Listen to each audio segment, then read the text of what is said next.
Gents, I just want to pause the episode for a moment to let you know about the Strong Men of Value Academy.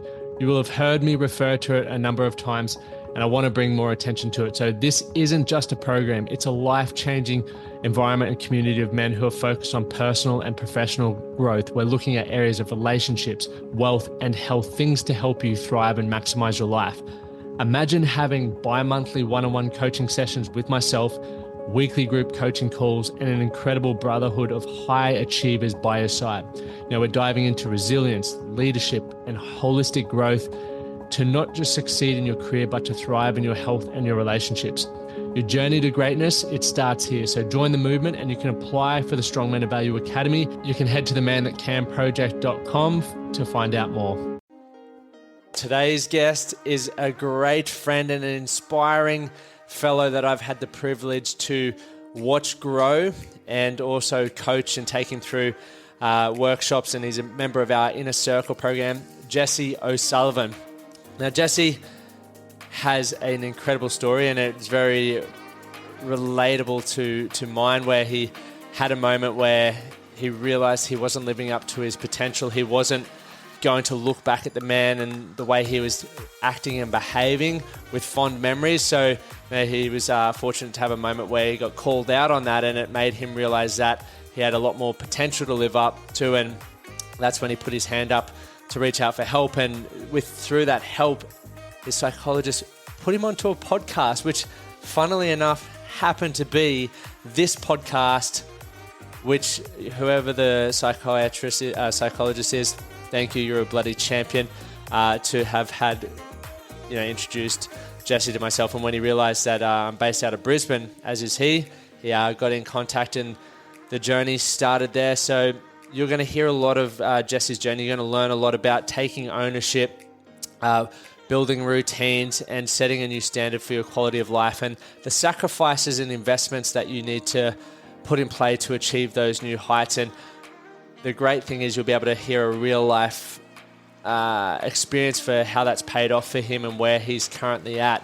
And he's done it in a really fast period of time, so that's pretty fucking cool. So before we dive into this episode, man, remember, hit the follow button so you get updated with all the latest episodes. And if you want to leave a review, that would be greatly appreciated. Now, if you share these episodes on your social media, tag at Lachlan Stuart, tag at the Man That Can Project, and you will get an entry to win a free coaching session with myself. At the end of every month, I am drawing those winners out. Okay, and I'll be sharing that on Instagram. You'll get a free half-hour coaching session with myself, which will be hugely value-packed.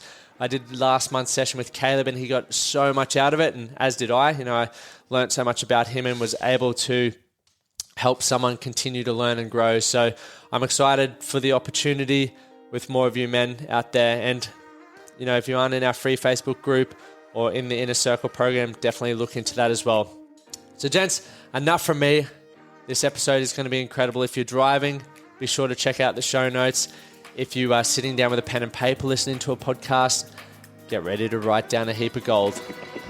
You're listening to the Man That Can Project with Lachie Stuart, a global movement created to empower men and open up what's really going through their minds by having real and raw conversations about life's unique challenges and our individual ways of processing it all. Welcome to the Man That Can Project.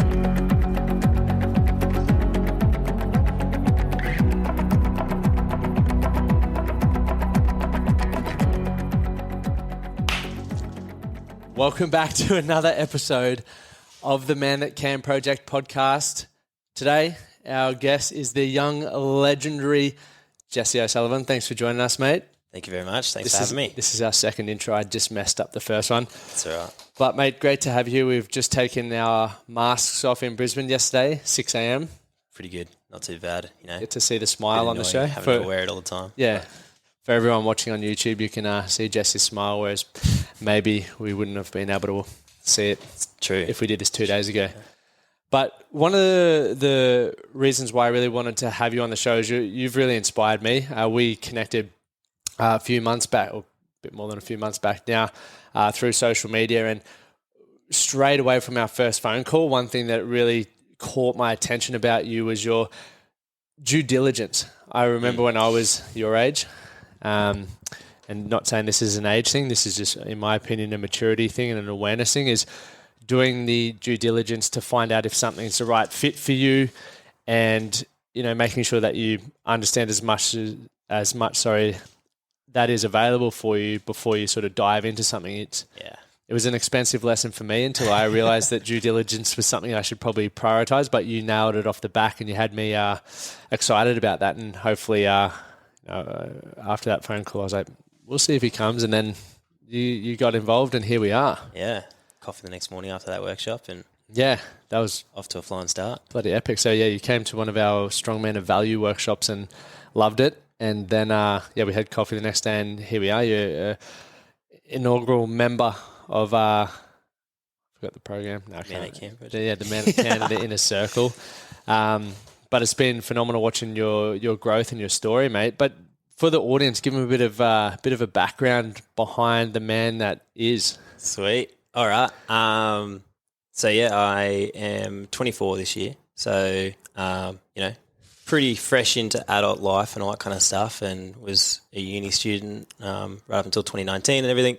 I had a few kind of big life changes happen just in terms of, what I was up to. I finished uni and I was like, oh shit, what do I do now? It was kind of, just at that turning point in life. And then, just had like a relationship breakdown and, then COVID kicked in and like I had all these plans, like I was going to go move to America and, just everything that I tried to do just kind of blew up in my face and it just didn't really work out too well. And so found myself in a bit of a dump and, wanted to get myself out because, I was treating myself bad, but also treating the people around me pretty poorly as well. And, wasn't very proud of that.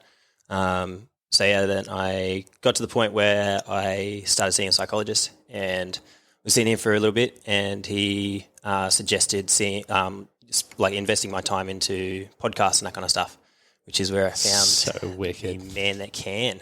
I found the Man That Can, listened to a bunch of Lockie's podcasts and I was like, shit, I really resonate with this guy. Like he's, really down to earth and I kind of have a very similar story. And then during one of his podcasts, I realised he was based in Brizzy, so I ended up hitting up on socials and find out he's got a workshop coming up and, had a good chat on the phone and just, was keen to check it out and see what it was all like and went to the workshop and it was like $20 or something like that. And it was just like, I walked out, I was like, mate, this is the best fucking $20 I've ever spent in my life. Mate, that's so similar to my story as well with that. It's interesting though, you finish uni and for most people that's supposed to be like when life really starts. You've got the degree and all the I don't know.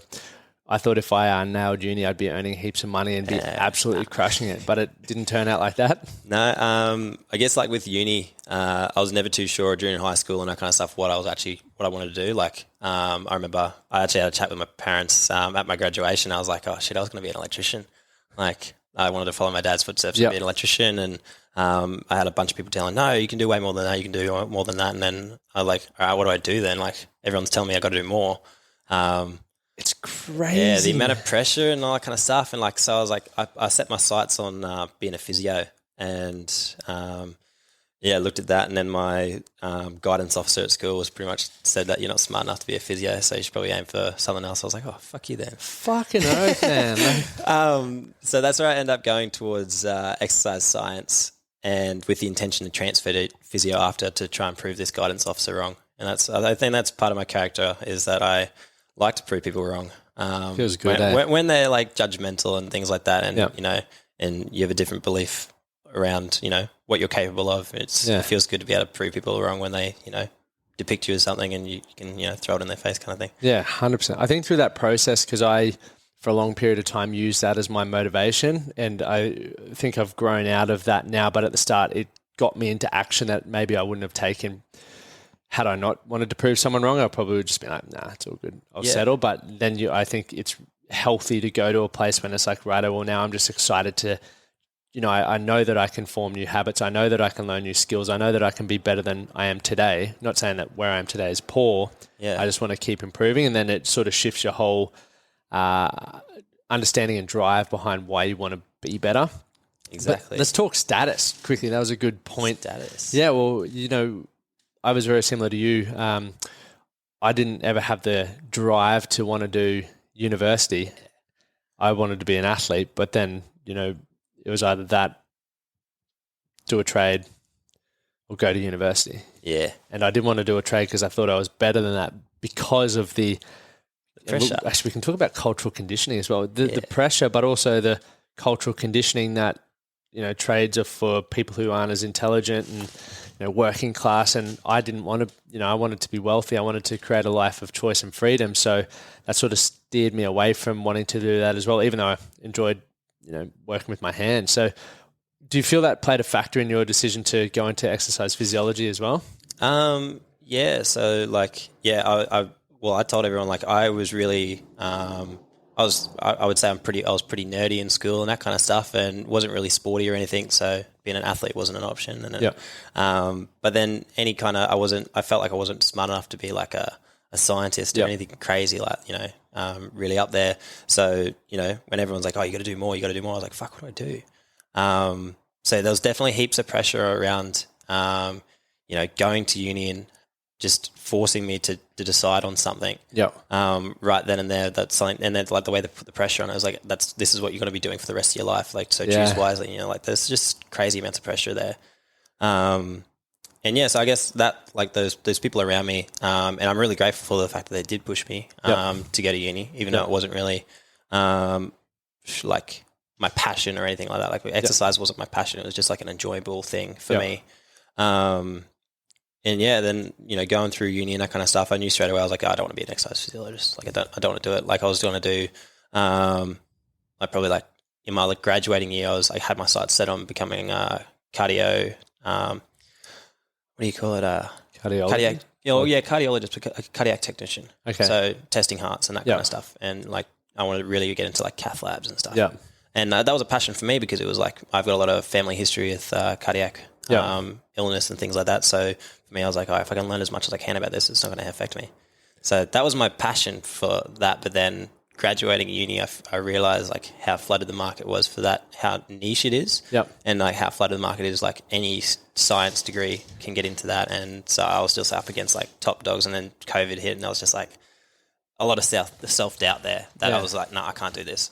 It's interesting how you said before when you were looking at being a cardiac technician, because there's heart challenges within the family, and you're like, if I can just learn whatever in that field, I'll be awesome, as opposed to the approach and the perspective you take in other things where I say, I'm not smart enough at that, I'll just move to something lower than that. And I think that highlights such an important thing, that it doesn't matter what you score at school or what people perceive you, or even for me, I'm 7 years ago, I'm a complete dead shit. Yeah. But I was just so committed to wanting to change that I've done whatever it took. I've learned to read more, I've started podcasts, I've learned to interview, and all of that has improved my skills, which has improved my self-confidence. And so I think what you highlighted there is that key phrase, that I'm prepared to learn and understand whatever it takes to do that. Doesn't matter how fucking long, a degree. The problem, in my opinion, with uni is this has to happen in 4 years. If you don't understand it, you keep failing, move on to something else. It's life it's short, but it's long at the same time. You can learn a lot of information in a short period of time. I think we're raised with the perception that we have to learn everything at school. Everything that we go into our life has to be learned at school, and that's the point of school, is that we, once we finish school, we're set for life, and we know everything we need to know. But it's complete, really it should be, teaching you how to learn rather than teaching you specific, I don't remember anything from maths. I don't remember anything from English, Shakespeare, all that shit. I don't remember any of that. Yeah, fuck no. But if they taught more along the lines of, how to continue growing and learning and that kind of stuff, and just that maturity to understand that, you keep learning until the day you die. Yeah. Then I reckon the world would be a better place if everyone's... I think that's the only thing we should, unless you specifically need what you learn at school, I don't know what you would. There are definitely things, but off the top of my head, I can't think. But the one thing that I think everyone should take away is that you can learn. Yeah. What you know in grade 12, you didn't once know. Yeah. But through maybe having a mentor, through going to a specific environment like a school or whatever, you can learn. Yeah, exactly. So anything that, strikes your interest, or you want to change in your life, you just got to invest the time. Like it's able to be learned. And some people like you and I, I would imagine you would learn so much more about what you already know faster than what I would, because you already have a base level of understanding. It doesn't make anyone smarter.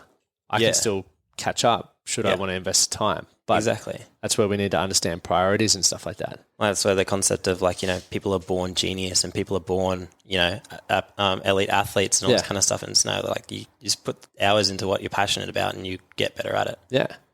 Because there's that, there's a lot of people talking about privilege and things like that, but it's only how hard you're prepared to work to get it done. Like I always think back to rugby league, and there's a player who was incredible that I played with, and he just made the decision that he didn't want to go play NRL and do all that sort of stuff. But one of his closest mates was not the greatest footballer, but he put the fucking work in and had a huge NRL career. Yeah. And for me, I've always been like, all right, well, if you choose to put the work in, you can always 100%. get it done. Exactly. But a lot of us are limited by, once again, cultural conditioning that, I haven't made a rep team, so therefore I can't play NRL or whatever, rather than going, well, I'm just still committed to the goal. I'm going to do whatever it takes. I'm going to network. I'm going to work my ass off. I'm going to go to training early. I'm going to leave later, do all of those sorts of things, which is an interesting concept. But for yourself, what was sort of that significant, it doesn't even have to be significant, I guess, an event in your life that forced you to really look at yourself? I know there was a relationship breakdown, the finishing of uni and all that sort of stuff, but, It's probably definitely there was a little relationship I had, I guess it was a little relationship, but one of those ones that's it's the early stages kind of thing. And I just got to the point where I got cold feet and that kind of stuff and just completely bailed. But then my actions, the way I handled it, the way I went about it and all that kind of stuff was really kind of hurtful and things like that. Yep. And it was actually this girl that was this is not how you treat people. You shouldn't be treating people like this, and you've got to be better. Yeah. And I was like, shit, I should definitely be better. Mate, fair play to you for being comfortable to listen to that, because most, there was probably a period in my life where I would have been like, fuck off, I don't want to hear it, I can just moved on. But the fact that you actually listened is incredible, because there's a lot of people who, one would have responded how I would and just continued on life, carrying on treating people in a way that's not really respectable. Yeah, I guess the reason I was able to do that was I was brought up in a very good family and that kind of stuff. My family were really great with teaching me morals and values and all that kind of stuff. And when she was saying these things, I realized I'd gone against my own morals and against my own values, and that was the real kick in the guts. Why do you feel you did that? As in go against it? Yeah. It was just I was in that time of my life when all these things were going wrong, and I was like, well, doing the right thing hasn't got me anywhere. That was my perception at the time. And so I was like, well, it doesn't fucking matter. At the time I was I had to end up becoming a full-time stoner. I was getting drunk every weekend. I was acting up, all this kind of stuff. And I was just the complete opposite of the person I want to be. It's interesting how I won't generalize here, but I know a lot of men react when life's not going well. So we don't respond, we react, and it's generally through playing up, becoming a stoner maybe, or recreational drug use, or drinking a lot and partying a lot, because it's an easy way to avoid what's in front of us. Exactly. It's that escapism. Yeah, there was a lot of previous experiences and things like that led to me being rather insomniac and really high anxiety and really pretty bad depression and things like that. Yep. So it was just a whole bunch of combination of these things, and that final straw, that girl telling me, this is not right. That was the straw that broke the camel's back, and I realized I was like, shit, this is not where I want to be in life. So when you were feeling depressed and anxious, were you still avoiding what was in front of you, do you feel, or what? Talk us through that experience. So how, I know there's a lot of people that can probably relate to what you just said then, and some of them are proactively working to improve themselves and better that, but then there's people who are using that as a reason why they can't change. So for you, how did you manage to shift to that I think the biggest thing was I always went into things being like the victim. I was like, the world's against me, everything's against me, like poor me all the time. And having that mindset just kept getting me like down and more down. Like down this like emotional spiral. And where like it got to the point where I needed like weed and stuff to be able to just calm down and just settle down and just not have all those thoughts and all those emotions going through me. And then obviously that's definitely not where I wanted to be. So you're slowing your mind down with just distractions from where I was currently at. I was like, well, like I felt like, you know, I was the victim of this and a victim of that and a victim of this, and because of that, you know, no matter what I do, it's not going to make better. So I may as well just try and cope with what I've got. And my coping mechanism was like recreational drugs and partying and girls and all that kind of stuff. And it was just like, you know, it was an experience, but it's not something that I'm like super proud of or anything like that at all. I find it very interesting, not like knowing what I know now and how, you know, I spend a lot of time through meditation and then visualization reflecting on where I was at, because I really want to understand my mind, because I think it's probably similar to yours. But the reason why, you know, obviously when life's not going well and I didn't want to look at myself, I went, right, well, this is another way for me to cry out for help, because it isn't healthy behavior. You know, recreational drug use, drinking lots of alcohol, continually playing up, like that's most people know that that's not healthy. So for me, I was almost using it as a cry out for help. Hopefully someone notices that I'm fucking doing a lot of dumb stuff and it maybe goes against what some people thought of me prior, and they'll go, you know, Lockie's not okay.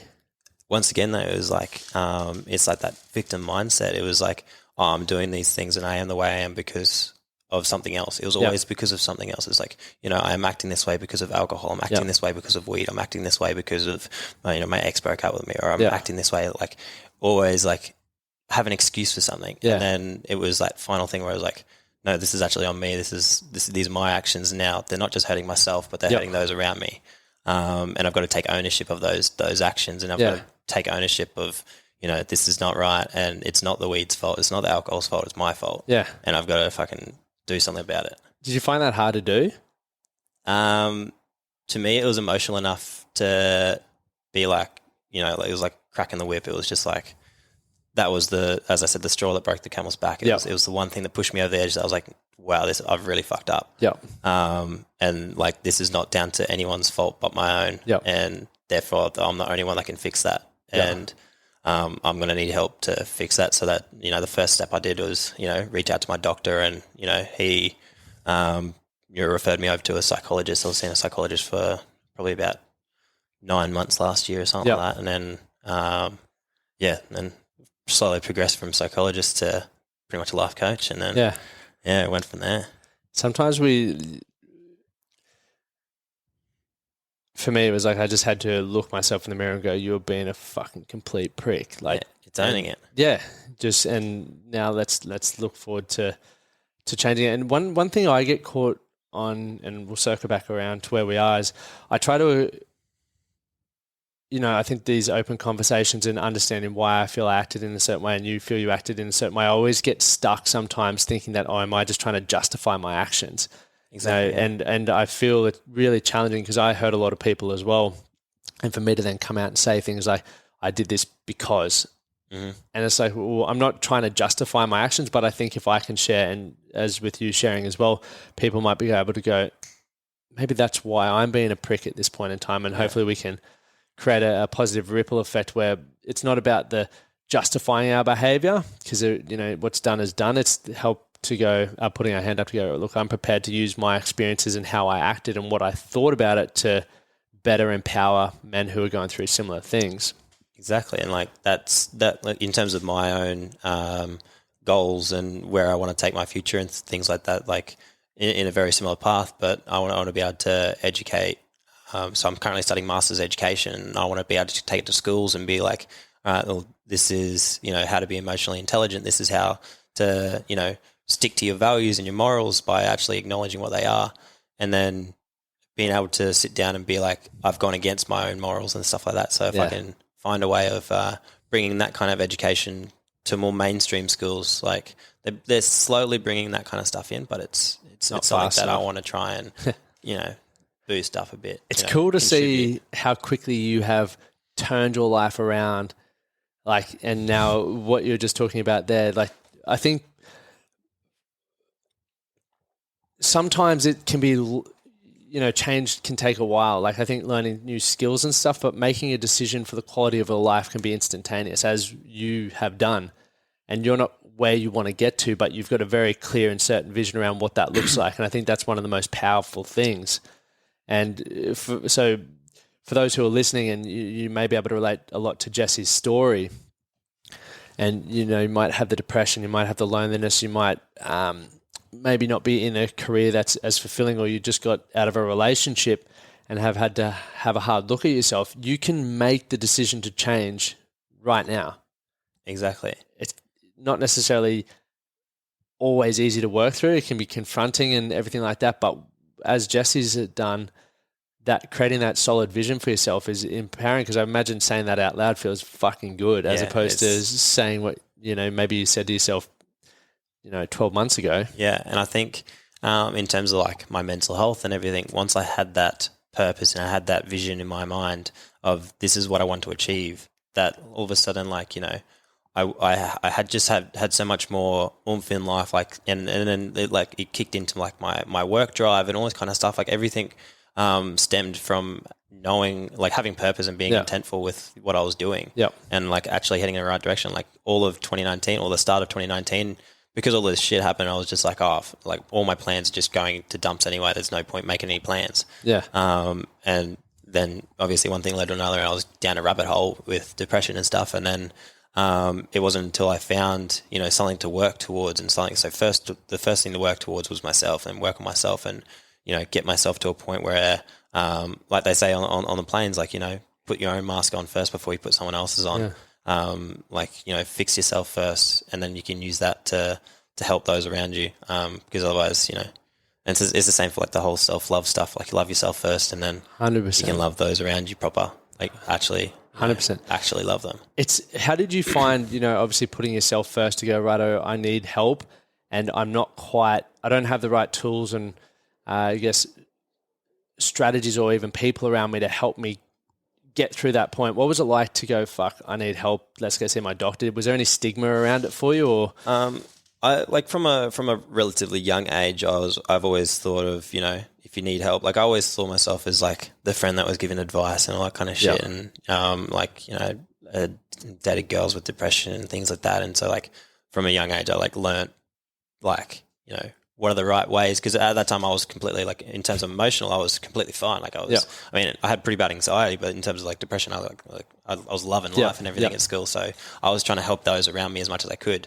And I think that's what kind of removed that stigma, because I was trying to remove that stigma, like even when I was at school and stuff. And then, so then, experiencing certain things that were causing, like, that led to depression.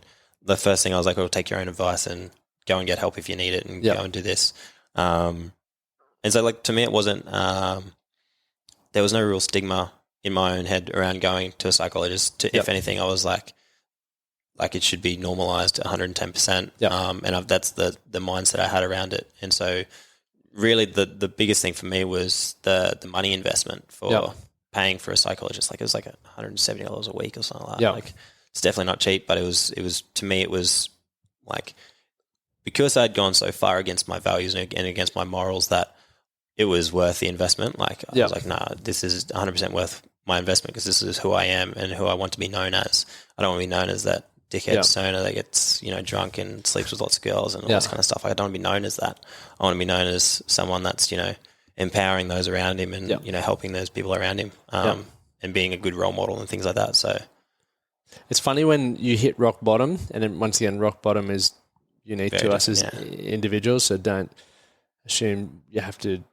Jesse's story is rock bottom for you, because it's all relative, but then you're prepared to throw whatever money at it to change it. Whereas prior, when people go, maybe you should get help, or maybe you even think I should invest in this or invest in that, it's like, nah, too much money. And money, then, going back to that victim mindset, we allow these things, probably why we need to do it, become the reason why we can't can't afford that. Exactly. Like, and so you actually, can't afford not to do that. Exactly. In my opinion, like knowing what I know now, and, we have podcasts like this, we have books, we have Are You Okay? All these mental health and mental awareness campaigns going on. I tell you, the stigma around mental health is, it's less than it was fucking 10 years ago. Awareness, yeah. Yep. People are still struggling with it. There's more people than ever. The numbers are still going up. The statistics are still going up. So something's missing. Right. And I think what is missing, is the education and the implementation. Exactly, yeah. Like, it's easy to know. You could Google anything right now. I could Google how to make $1 million, and there's probably a step-by-step plan to do that. But would I follow through to it? Well, there's a whole range of things that would have to happen, like my environment, my education, my skill sets, the opportunities. The same goes for our mental well-being. There's so many things that we can do, and you touched on it before, or we started touching on it, but you weren't looking after your health. You were drinking more. So, like, thinking about health, let's look at sleep. Let's look at nutrition. Let's look at exercise. Let's look at breath work even. Like this sun exposure. Like all these things that people are neglecting because we're just going, right, well, one, we maybe don't know what to do, which is completely okay. But once again, Uncle Google is a good place to start. And if you're listening to this podcast, also a great place to start. Already on the journey. But it's thinking about, okay, if I were to, and we've got a lifestyle report card which thinks about this. So even some simple takeaways would be, okay, how would I rate my quality of sleep right now? Yeah. Is it broken? Am I waking up feeling tired? If that's the case, then maybe that's the first place to start for you. And it might be going, okay, well, why do I feel I'm not sleeping through? Is my brain racing? Am I feeling aches? Is the room too hot? What is it? Start, going back to what Jesse said before, take ownership.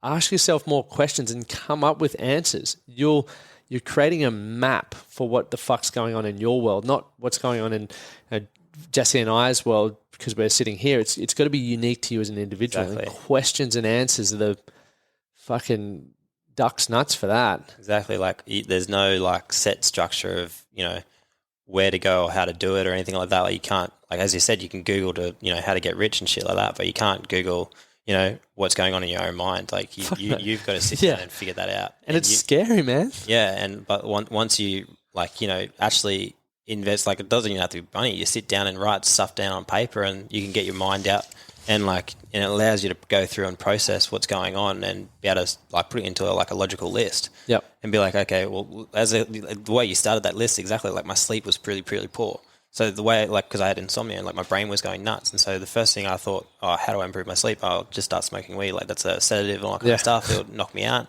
And then it got to the point where I was like doing that really, really regularly. And it was because I was like, wow, this is like, great. I'm falling asleep and I'm sleeping for like 10 hours and I wake up in the morning and I was still dead tired. And then throughout the day, like lockdown hit and all this kind of stuff. So that was like another contribution. Like I lost all structure and all that kind of stuff. Wasn't able to go to the gym. And then so just started smoking through the day as well. And then I was like, wow, this is like removing my emotions as well. This thing's amazing. And then it wasn't until down the track when, started mixing it with socializing and there's a reason it's legalized in certain countries and that kind of stuff because it has its merit. But it's when it's abused and stuff like that, that's where it's like anything. So it got to the point where I was abusing it, and that's where it got real dangerous. Like if you. It was like treating the symptom without treating the cause. I was treating the symptom. I was, treating my sleep, treating my emotions, treating my thoughts, but I wasn't treating the actual cause of any of those. And that's where seeing a psychologist was the treatment for all of those. You think about those things. If you're abusing yourself, you think if you had a child or even, a partner or your parents even, like, would you make them drink as much as you're currently drinking? Would you make them smoke what you're currently smoking? Would you put the fucking pills in your mouth that you're currently putting mental in? Most of us would go, fuck no. Exactly. But we're okay with doing it for ourselves. And would we say the things to other people that we say to ourselves? That's another one. 100%. Like that self-talk, like I was like, you're a disappointment, like you finished uni and you don't even have a job yet, like you're a disappointment to your family, you're a terrible lover, a terrible boyfriend because your girlfriend dumped you, like she left you for someone else, like all this different stuff. And it was just like all of that self-talk was just adding on top and just burying me under. And it wasn't until like, the psychologist was like, all right, well, what's your self-talk? Like, what do you do during this? Like, when you're sleeping, like, are you getting cranky at yourself because you can't sleep? And then all of a sudden you're getting, mad at yourself for doing this and doing that. And all of a sudden you're in this really negative headspace. And then one thing leads to another. And then you're, trying to numb that, or you're trying to silence it completely. And like, that's like like you want to try and eradicate that as much as you can in a healthy manner. Yeah. That's the thing, the healthy manner. And as we've touched on, there's a unhealthy way and a healthy way. And unfortunately, the unhealthy way is it. That's why, fast food, unhealthy, if you do that consistently, extremely enjoyable. Yeah, and fast, man. Like, it's quick, it's instantaneous, almost. Like Uber Eats is the fucking amazing thing that we might fall in the trap of. It's you think about it, it's more expensive. Such with taking the shortcuts in trying to quiet your mind with recreational drugs, alcohol, or any form of addiction. It's instantaneous, but it is costly. It's costing you to move forward, because you're going to wake up tomorrow feeling worse because you've fucking stuffed yourself full of poison, essentially. Literally, and then you've still got the same problems in front of you the next day. And it's like, well, now I'm less equipped to fucking deal with it. This is not ideal. Exactly, yeah. So, it's like everything in moderation, I believe. Like, that's the concept I go with now. Like, I'm not going to say I'm a saint. Like, I still get on the piss and then still enjoy. Mate, I saw you out. Were you out last night? Yeah, that was an acoustic gig though. That was chill as. That was one beer, maybe two or three. But that's a school night, man. Come on. Yeah, but they reorganised. I was meant to be on a Friday night, and because of COVID, they reorganised. Oh, really? And put it on a Thursday, and I was just like, it like finished at midnight, and I was like, you got to be joking. I got work in the morning. Oh yeah. And I was actually like, I felt like a cranky old man. Like I was like, nah, I was hating it so much. Enjoyed the gig, but I was hating it so much because I like my sleep now. How are you feeling now? Are you tired? I had a good nap at work. We jumped into the sleep pod over at Function Well and slept for like 2 hours. Yeah. people don't even think about that. Like, going and doing something like that. Like, some people do that every night. They'll go for a few beers 7 nights a week, and you don't understand the biomarkers of like drinking alcohol. Your heart rate's elevated. Your sleep quality's not as switched on. And, if you're a high achiever, if you're working long hours, that takes its toll. 100%. It's like driving a car with, might be a terrible analogy, but we'll crack it. Driving a car with bald tires is eventually going to have some issues, wear and tear and fuel economy and stuff like that on your vehicle. So it's the same with the human body. We're a vehicle, and if you treat it better and internally and externally, like, it's going to run smoother.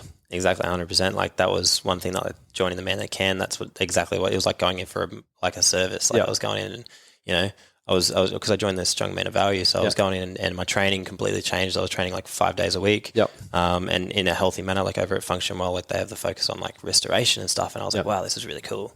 So like really, really knuckled down on my physical health and stuff like that. And then because I was like focused on my physical health, I was even more focused on my like what I was putting into my body and things like that. And so, like, I would say, like, still early days of Man That Can, I was like, still partying way too much. And I remember seeing your Whoop score. Oh, bro. You're like, and then you messaged me after, you're like, I had a big night. I'm like, I could tell. And I'd rock up to training and like big puking and no good. But yeah, then I just, started focusing a lot more on what I was putting into my body and things like that. And then like through the different workshops and like the weekly call on the Man That Can and that kind of stuff, allowing me to highlight what I need to work on in life, not just physical and mental health, but also, I was looking at like, what am I going to do with my business? And so, or like, what am I going to do with the career? And so, like, that was one of the biggest questions I came into the Man That Can with, is the career, because I was so lost with what I was going to do. I started up like I was working at a hospital as a cook, and I was all through uni, and that was only on weekends. And then during the week, because I couldn't think of anything else to do, I realised I could make some money making furniture, because I really enjoy doing woodwork and that kind of stuff. So I was building furniture and that kind of stuff, and it was enough to pay bills and all that kind of stuff. But they got to the point where I was like, it was a hobby and I really enjoyed it. But then once I had like strict timelines and all this kind of stuff, it just, I was like, fuck this. This is not fun anymore. Like, I'm not enjoying it. And then so that's why I just completely stepped back from that. And then actually it was like one day I was at Function Well training, and it was the manager came up and was like, "Oh, Jesse, I heard through the grapevine that you're a qualified trainer." I was like, "Oh yeah, kinda." And he's like, "Do you want a job as a group instructor?" And my background's in karate and stuff, and so I've been a group instructor for since I was like 15. So I was like, "Yeah, that's great. Like I used to do this for free, so get paid for it. Hell yeah." And so like that's where I started working at Functionwell and that kind of stuff, and then progressing along there, working on more things in career, like having an idea of where I want to take my career now that I've gone into this new branch where I used to talk so much shit about PTs. Hey, like studying exercise science and exercise physiology, like literally used to be like, oh, this degree is just like a glorified PT, like this is pointless and all this kind of stuff. And I was like, but then like we would talk so much shit about PTs because they only got like a 6-week course or whatever it is.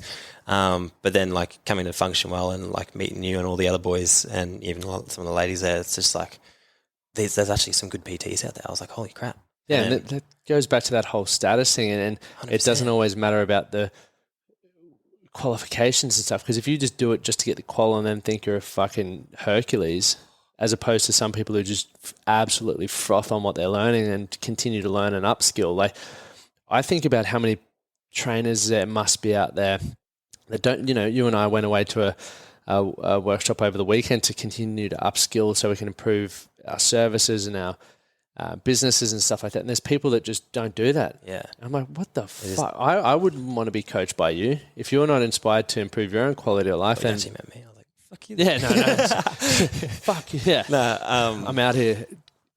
It's done. No, I part of me wishes that I got into this kind of stuff a lot earlier, because I was doing it through high school. I was a karate instructor all through high school. I was trying to do like as much coaching as I could, like with school and stuff. And then I came out of school and I was like, oh, I'm going to be a physio, which is just like one-on-one. And I was like, oh, this is kind of like, I went really against like my passion, or I'm going to say it's like my, like the path I was meant to be on. Like I always thought I would be like, working with kids, and I'll be working like in a health setting. And then I was like, no, I'm going to be a physio. And I was like still in a health setting, but it like wasn't anywhere near aligned what I had envisioned when I was at school. And then it's actually really interesting, like, going down, like changing path, all of a sudden I'm straight back onto that path of working with kids in a health setting. And I'm just like, wow, this is really, it's kind of cool that life just like nudged me back onto the path that I was meant to be on.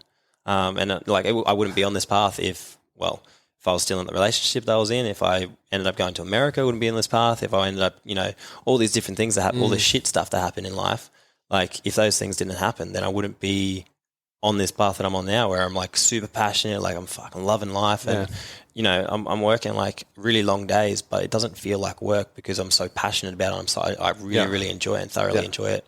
And like the passionate side of owning your own business and stuff like that, like it's like how hard you work is shown in your bank account. It's rather than like, my other job when I was working at the hospital, it was like every person in that room got the same pay. And, I would absolutely bust my guts, and there would be another person next to me that was, sleeping on the job and that kind of stuff. And like it was so demanding and just like so unfulfilling and that kind of stuff. Whereas now it's like how hard I work is exactly how much I'm getting paid. And so like I'm stoked with where I'm at now. Like I've never had this much money in my life. I'm like, what do I do? It's crazy, hey, though, but you're right there. It's like the value you give to others, you'll be rewarded, whether it's financially or it might be the opportunity to go for coffee with people that you want to learn from, or however it goes, but the value comes back. And I remember when I was earning, whatever I was earning as a chippy, like $22 an hour, and I was like, righto, for me to earn $2,000 a week, I got to work a lot of hours.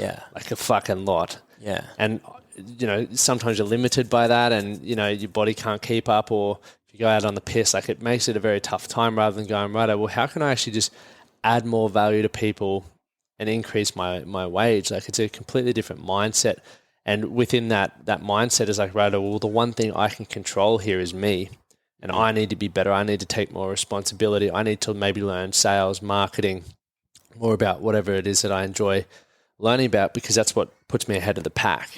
And that's what's going to be really, really helpful is doing something that you're actually going to enjoy, right? So being a cook, like I enjoyed it, but it was, it's not something that I was really like. It didn't Waking fulfill up me. every day like, going, yes. yeah, I'm gonna cook some fucking eggs. Yeah, look. Like, I'm happy to eat eggs, but I don't want to cook them. Yeah, no. And when you're cooking like 100 at a time, like it was just like it was really, just not fulfilling at all. Whereas now, like I am more than happy to put in the hours and put in the drive and the work and all that kind of stuff, and I'm like intrinsically motivated to do really, really well. It's not the money that's making me motivated for this job. It's the intrinsic motivation of being fulfilled, helping others, doing that kind of stuff, and like I mean. You say add value and that kind of stuff, and like often I'll go over time with clients and things like that just because I'm like I'm enjoying myself. Because once they walk out the door, there I'm going by myself again. I'm like, I'm alone, man. So really, really important that whatever you're working towards, that you're actually passionate about it, and you're not just motivated by the money. Even like looking at being a physio and stuff, I was motivated by the money because like everyone's telling me like, oh, you can earn most people are, like over $100,000 a year working as a physio, it's and like people who are passionate about that and passionate about that area, 100% go for it, and you'll do really, really well.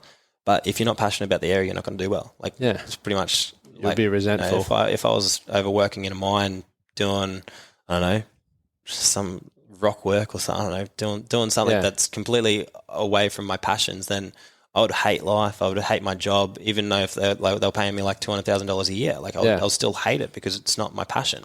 That's what, and going back to how you're not where you want to be. None of us are. Like it's not really about that. But you've created a clear and certain direction for the quality of your life, and a lot of people don't think about that. It's, as you were saying, it's I want this much money because this is what we've been led to believe is success. It gives us status. It provides a lifestyle, but we don't really think that, let's use the mining industry, for example. I could never, and this is nothing, for some people it works well, for me it wouldn't personally, because I don't want to do fly in, fly out. It doesn't suit my quality of life. And the reason why I've been self-employed for 7 years now is because I've always wanted choice, I've always wanted flexibility, and I've always wanted to be happy with what I'm doing. And I'm prepared to fucking ride the roller coaster of business, because some months it's fucking awesome. Other months you're like, man, I don't know if I can keep doing this. Especially when you first start out. Oh, yeah. Like if I didn't have that passion there for the job I have now, like this last 2 months, like I've only been doing private coaching where I am really in charge of my income. I've only been doing it for 2 months now, and those 2 months in terms of income were absolute hell. Like I had no money. Like I was digging into all my savings. I was, doing all this kind of stuff. But then like even though I had all these like expenses and stuff, I still was like passionate about going all the way down to Sydney and joining this seminar and all that kind of stuff. And that was a massive investment, considering that was like 50% of what I had in the bank account. Yeah. Right. But now it's like that's added value to what I can do. Yeah. And I'm like, it's increasing my value that I can offer to my clients and all this kind of stuff. And now I'm getting paid way more than I ever thought I would. And like, I had to push through those shit times. I had to push through the no income days. Because otherwise, like, if I didn't have that drive there to continue going, I would have burnt out super early and been like, fuck this, I'm going back to my cook job. Yeah. Well, if you keep being defined by time, by income, by just resourcefulness in fucking general, nothing is going to change. You may ride ebbs and flows where you have more savings and you don't, but you're never going to be truly in control. There's people who go, I don't have time to do this. I don't have time. It's bullshit. Yeah. Like you're just not disciplined with your time, and you're doing too many things that don't add value or you don't necessarily enjoy doing. So fuck them off.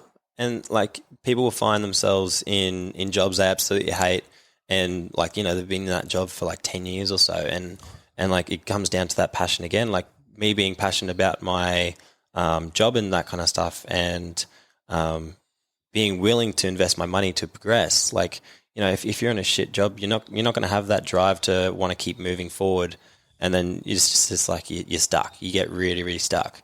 Yeah.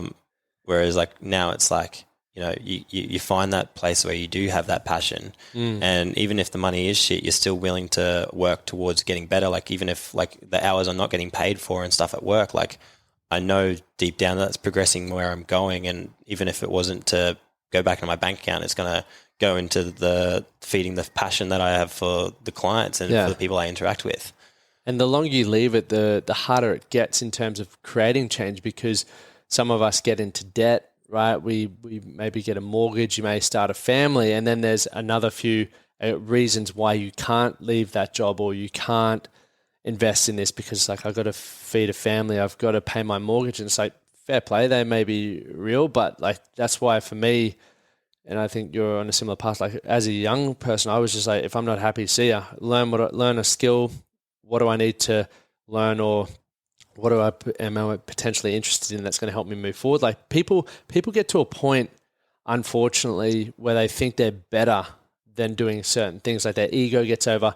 I know, I went back to fucking working like Uber drive. Like I've done all these things like glassing and stuff when I'm a 25-year-old bloke, when I should have finished uni and I should have had this, that, and the other. But I'm like, I don't care, because I'm not defined by that. And I've managed to go miles ahead of everywhere else, but I ate shit when I needed to. I feel like Gary Vee saying that, because he always says that.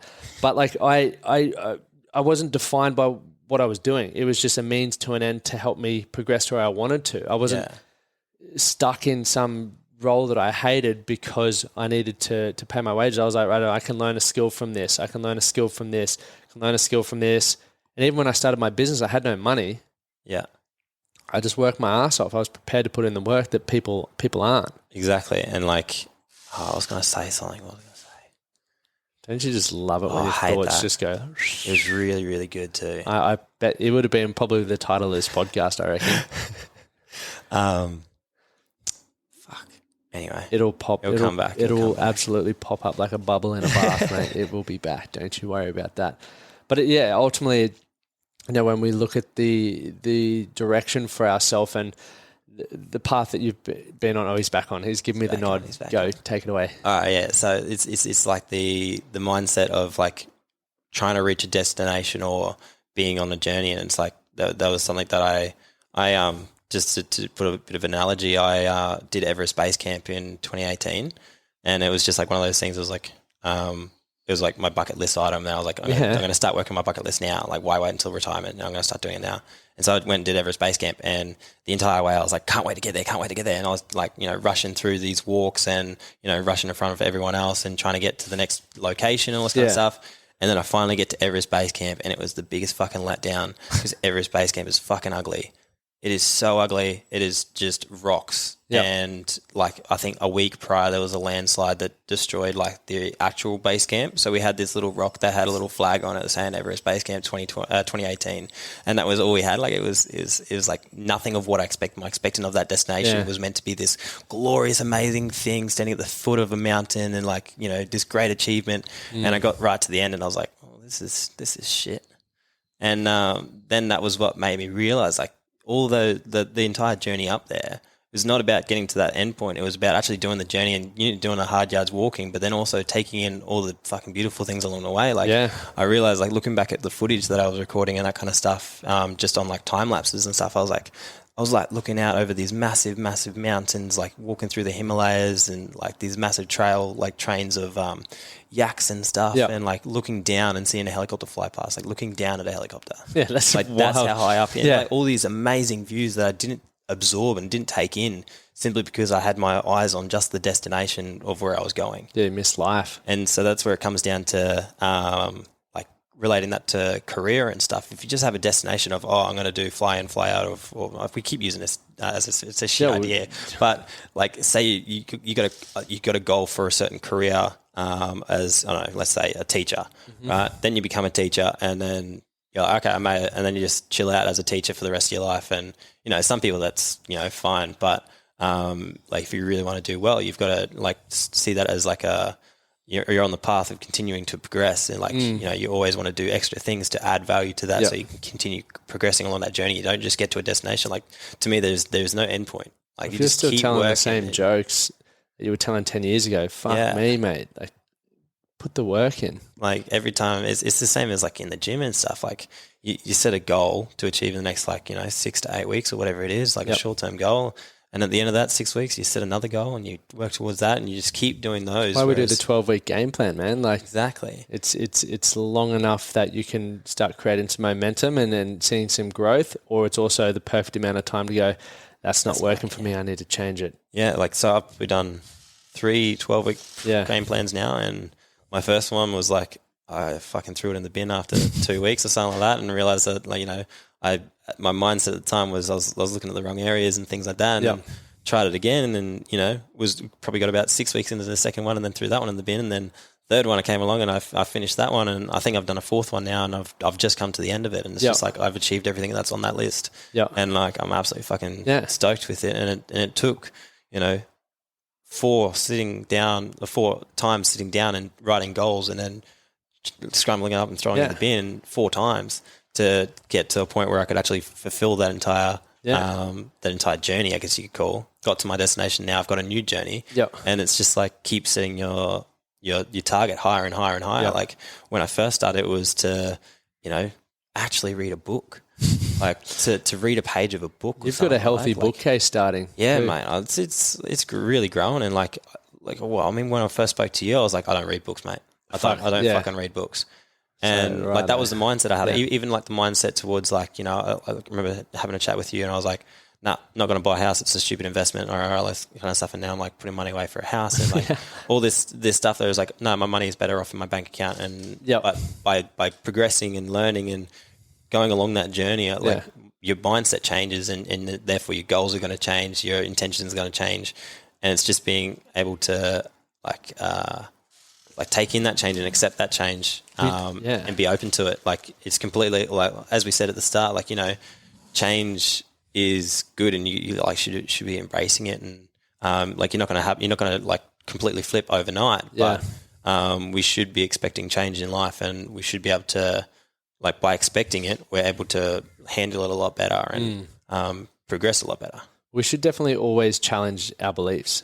Even if we're not seeking change, challenge what you currently believe. Yeah. So like if I didn't challenge what I believed about myself 7 years ago, 8 years ago, I wouldn't be where I am. Exactly. And even what I believe to be true right now, like the content that I'm putting out, how I'm running my business, although it's working well now and it feels right, I still got to challenge, why do I still believe this, or why do I think this is the best option? Why is this I was the same about property. I was the same about so many things. But if you even this podcast, like it started with me just as a diary essentially, and then I started doing guests, and I went back to a diary, and now it's guests, and there's different formats because I just keep challenging what I think is best serving the audience and what is most fulfilling and rewarding to me. And if I don't do that, I'll just keep doing the same shit. Exactly. People get stale. Exactly. And I think that's like, I'm going to keep referring back to the education system because that's where like I want to be taking my stuff, and like I'm going to say the education system is extremely stale. Like, you look at classrooms from 100 years ago and they're exactly the same as classrooms today. And it's like, why are they still like that? Like that's an example of, staleness and, how much has the world changed in 100 years? Well, the fact that you're still reading To Kill a Fucking Mockingbird. Yeah, mate. What the fuck is that? I don't even remember that book. I hated that book. Like, Barefoot Investor or Rich Dad Poor Dad or all these other books that are actually like extremely, extremely valuable in terms of life skills, or even like the Way of the Peaceful Warrior and things like that. Like, it's a bit more of a story, but like I took something from it, and that's going to stick with me. The lesson I learned from that is going to stick with me for the rest of my life. What I learned from Shakespeare, fucking this guy doesn't know how to spell because we don't use that language anymore. And that's the thing is, like, there's so many societal challenges that we're faced with at the moment that maybe if we encourage people to improve self-awareness through reading books that, are based, I always go back to the 8 areas, but based around that, like, we're going to be more self-aware that maybe how we think, act and behave isn't appropriate, isn't kind, isn't progressive. But because we're still reading shit from such a long time ago that doesn't even make sense and most people aren't interested in, then we're just going to carry on in that same mindset that our the environment that we've grown up in gives us. Exactly. And like, if their goal is to teach literacy and, the progression of literacy or whatever it is in English, whatever the goal of English is, it's like you can still read books. Like, you can still read really highly valuable books, and you can still break it down in your classes and write analysis of it. Like, the Way of the Peaceful Warrior, it's like lines up with being, it's a novel, but there's so many life lessons you can take from it. And it's like those kind of things add so much value, or have the potential to add so much value. Like, I don't know about you, but I definitely didn't get value from Kill a Mockingbird. I don't even think I read it. I didn't even fucking read it. I just Googled a synopsis. Yeah. 'Cause I was like, there's no fucking way I'm reading that. No, and exactly. And it's just like, by making it I'm speaking for myself here, but if it was something practical, I was all for learning it. I was 100%. Like when it came to, I did physics because I loved how it related to life and, to be able to understand life and that kind of stuff. Whereas, things like, I keep referring to English, but I hate English so much. But yeah, it just wasn't, to me, it wasn't practical. Like, especially like nowadays, most of the communication is verbal. Like whether you're talking on the phone, whether you're talking through podcasts, or it's a lot of it. Yeah, you don't have to write on paper. Like in terms of like whether I use past or past, like whether it's PASSED or PAST, it doesn't fucking matter. Yep. Whereas and so it's like obviously we still want to value literacy. That's really really important. Yep. But like the amount of other value, like the other things we can learn through school that they're not teaching, and it's just like. Crazy. That sets people up to be far more successful in life than learning how to do logarithms and shit like that. Yeah. That's where, once again, taking ownership. If you, like, I never understood money. I never understood emotional intelligence and I still am not fucking guru at it, but it's stuff that I spend, reading articles on it, studies on it, or even books on it every single day because I want to understand it. I want to get better. And you're constantly being proven wrong. And that's the cool thing. It's not that, fuck, I should have never said that. It's like, well, I did say that, and now I've been proven wrong. Thank you. Next. Exactly. And I can't say I've reached out for a maths book to better understand Pythagoras' theorem or something like. Like if I was learning more of these life skills, more of the the 8 areas and stuff when I was at school, then you might need all the algebra and stuff for when you're building a mansion with all the money. Exactly. Yeah. I want to ask you one last question because we'll wrap it up here, but what's your definition of being a man? I knew this one was coming because I listened to all your podcasts. And I should have prepared, but I didn't. I guess that's better. The value, wait, what was the question again? What is your definition of being a man?